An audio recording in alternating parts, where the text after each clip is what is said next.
Olá pessoal, sejam todos muito bem-vindos aqui ao canal Alvorada Espiritual.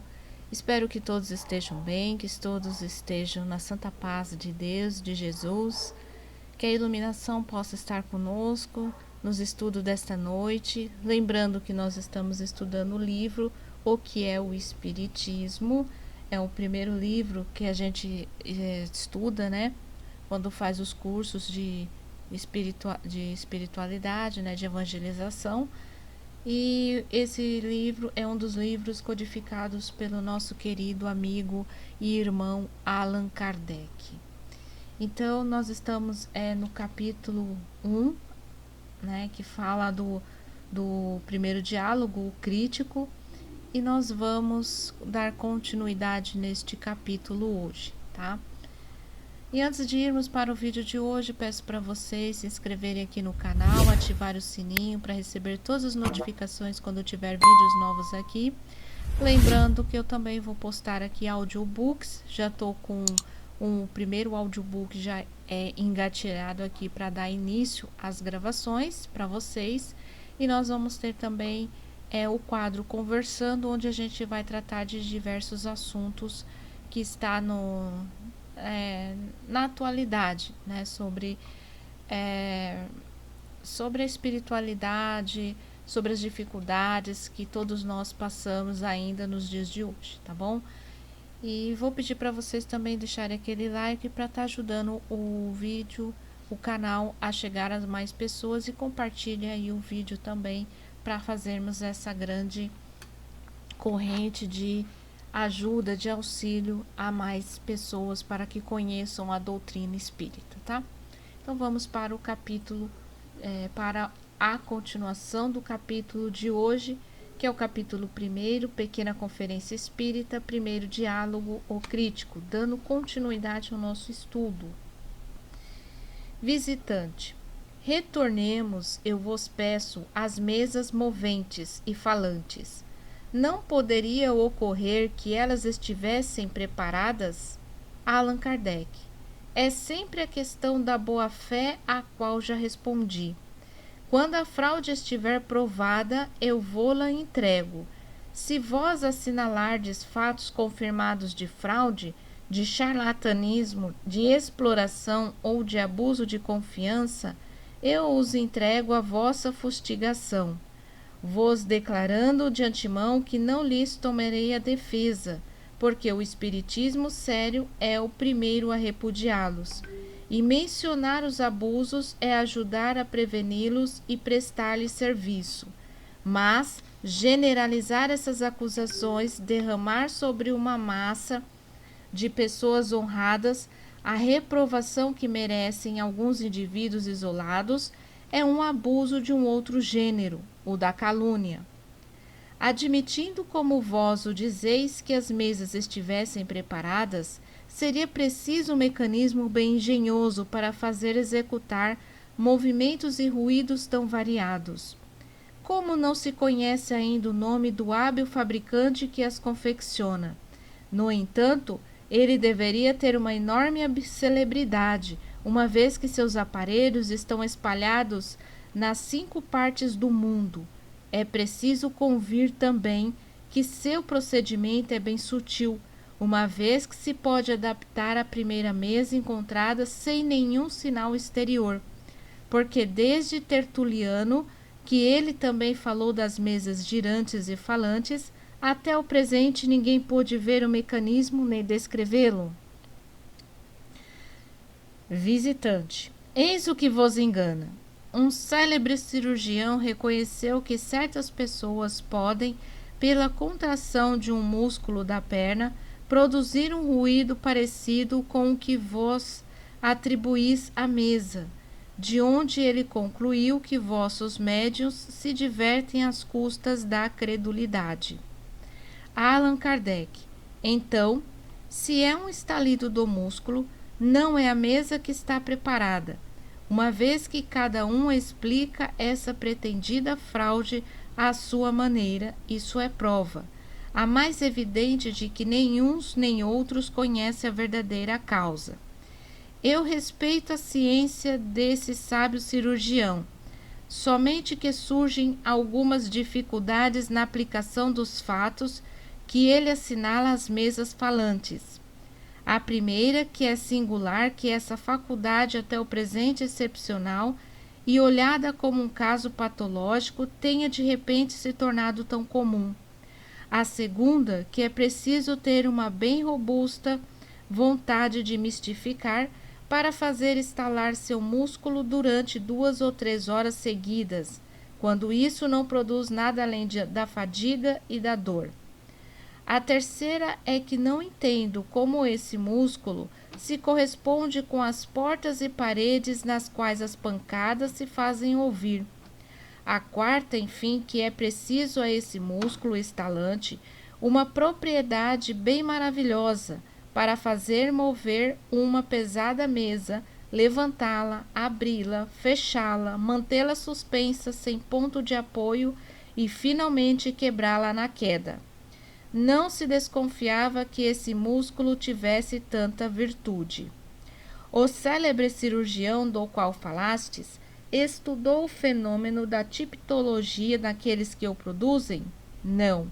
Ele constatou um efeito fisiológico anormal entre alguns indivíduos que jamais se ocuparam com as mesas batedoras, tendo uma certa analogia com aquele que se produz nas mesas, e sem um exame mais amplo, concluiu com toda a autoridade da sua ciência que todos aqueles que fazem as mesas falarem devem ter a propriedade de fazer estalar seu músculo curto, peroneiro, e que não são senão enganadores, sejam eles príncipes ou operários, façam-se pagar ou não. Ao menos estudou o fenômeno da tipologia em todas as suas fases? Verificou-se com a ajuda desse estalido muscular poder-se-ia produzir todos os efeitos tipológicos? Nada mais sem isso estaria convencido da insuficiência do seu processo, o que não impediu de proclamar sua descoberta em pleno instituto. Não há aqui para um sábio um julgamento bem sério? O que restou dele hoje? Eu vos confesso que se tivesse que sofrer uma intervenção cirúrgica, hesitaria muito em me confiar a esse profissional, porque temeria que ele não julgasse meu mal com mais perspicácia. Uma vez que esse julgamento é de umas das autoridades sobre as quais pareceis dever vos apoiar, para abrir uma brecha no espiritismo. Isso me tranquiliza completamente sobre a força dos outros argumentos que apresentareis, se vós não os tomardes de fontes mais autênticas. Visitante. Todavia, vedes que a moda das mesas girantes já passou. Durante um tempo foi um furor, hoje dela não se ocupam mais. Por que isso, se é uma coisa séria? Allan Kardec. Porque das mesas girantes saiu uma coisa mais séria ainda. Delas saiu toda uma ciência, toda uma doutrina filosófica, muito mais interessante para os homens que refletem. Quando estes não tinham mais nada para aprender vendo rodar uma mesa, dela não se ocuparam mais. Para as pessoas fúteis que não se aprofundam em nada, era um passatempo, um brinquedo, e o tiveram bastante. Essas pessoas não são consideradas em ciência. O período de curiosidade teve seu tempo, o da observação lhe sucedeu. O espiritismo então entrou para o domínio das pessoas sérias, que não se divertem com ele, mas que se instruem. Também as pessoas que fazem dele uma coisa séria não se prestam para nenhuma experiência de curiosidade, e menos ainda para aqueles que nela viriam com pensamentos hostis. Como elas próprias não se divertem, não procuram divertir os outros, e eu sou desse número. Então, o que está falando aqui, no que a gente já leu, é que esse visitante, o crítico, ele sempre acha alguma coisa para debater ali, né? Então, o que o Allan Kardec está falando que é muito fácil para todo mundo falar que é uma fraude, que é uma farsa, né? Que existe alguém que produziu aquela mesa, alguém que colocou algum mecanismo para que ela pudesse girar. Sempre vai querer inventar alguma desculpa para aquele tipo de acontecimento, né? E aqui mais à frente o próprio visitante ele vai falando que isso perdurou por um tempo e já passou, né? Então por que já passou se realmente era verdade? E aqui o Allan Kardec mais uma vez dá aquele show de inteligência, de raciocínio, falando que as pessoas que realmente querem evoluir, as pessoas que buscam realmente o conhecimento, já tiraram todo o conhecimento daquele fato e precisam de um novo, então eles avançam mais à frente, enquanto aquelas pessoas que são fúteis, elas gostam desse tipo, digamos assim, de espetáculo, porque elas querem somente se distrair, ver o tempo passar, né? Né, ver aquela situação ocorrendo, aquelas mesas girando tal, para ficarem espantados. E para quem busca o conhecimento, isso não é mais um fator de importância no momento. No momento, o importante é buscar mais conhecimento. Continuando. Visitante.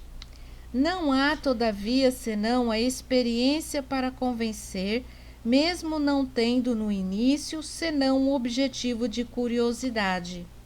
Se vós não operais, senão em presença de pessoas convencidas, permite-me dizer-vos que pregais aos convertidos.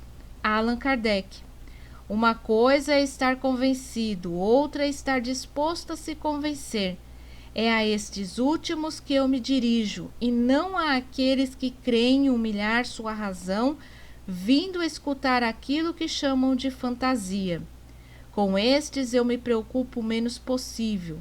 Quanto àqueles que dizem ter o desejo sincero de se esclarecer, a melhor maneira de o provar é mostrando perseverança. Se os conhece por outros sinais, além do desejo de ver uma ou duas experiências, estes querem trabalhar seriamente. A convicção não se forma senão com o tempo, por uma contínua observação feita com um cuidado particular. Os fenômenos espíritas diferem essencialmente daqueles que se apresentam nas ciências exatas. Eles não se produzem à vontade. É preciso compreendê-los quando ocorrem. É vendo-os muito e por longo tempo que se descobre uma multidão de provas que escapam ao primeiro olhar. Sobretudo, quando não se está familiarizado com as condições nas quais eles podem se produzir, e ainda mais quando se leva um espírito de prevenção. Para o observador assíduo e refletido, as provas são bastante. Para ele, uma palavra, um fato aparentemente insignificante, pode ser um sinal de luz, uma confirmação. Para o observador superficial e de passagem, para o simples curioso. Elas nada são. Eis porque eu não me presto para experiências sem resultado provável. Visitante. Mas, enfim, é preciso um começo para tudo. O iniciante que é uma tábua rasa, que não viu nada, mas que quer se esclarecer, como pode fazê-lo se vós, para isso, não lhe dais os meios?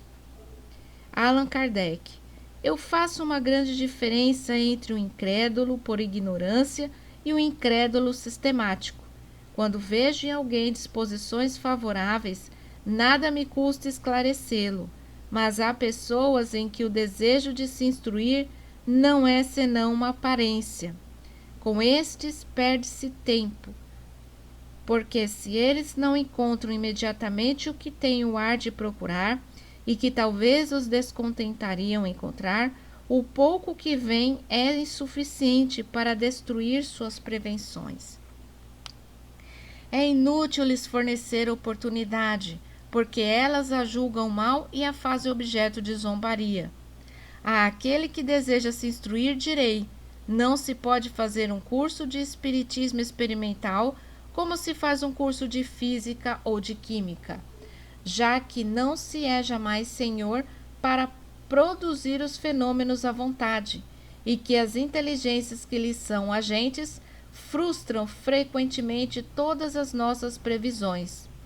O que vós poderíeis ver acidentalmente, não apresentando nenhuma continuidade, nenhuma ligação necessária, seria pouco inteligível para vós. Instruí-vos primeiro pela teoria. Lede e meditai os livros que tratam dessa ciência.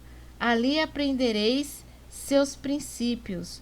Encontrareis a descrição de todos os fenômenos, compreendereis sua possibilidade pela explicação que é dada e pela narração de uma multidão de fatos espontâneos, dos quais podeis ter sido testemunhas sem o saber, e que vos tornarão a memória.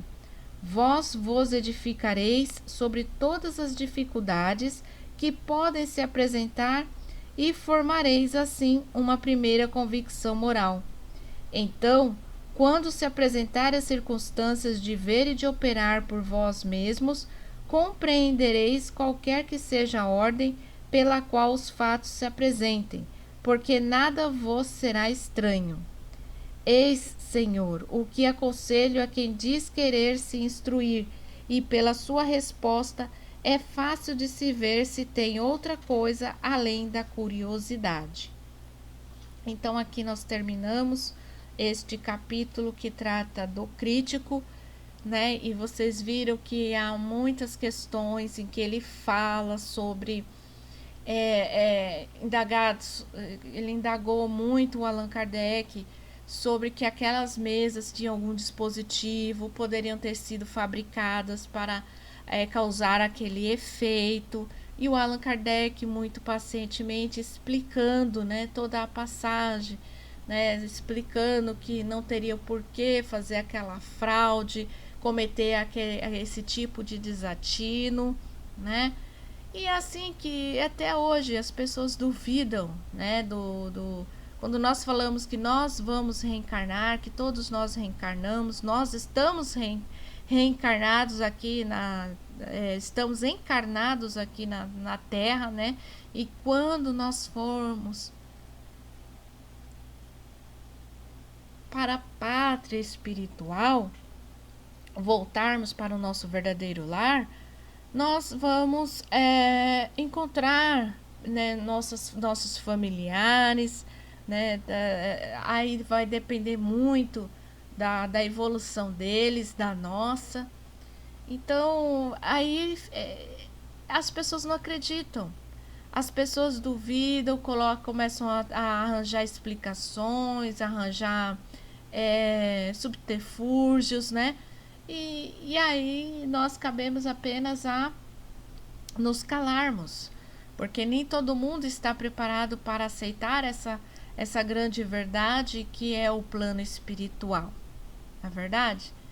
Então esse foi o capítulo de hoje, espero que vocês tenham gostado, espero que vocês tenham recebido a lição necessária na noite de hoje, e vou aguardar vocês aqui no nosso próximo vídeo com mais estudo do livro O que é o Espiritismo.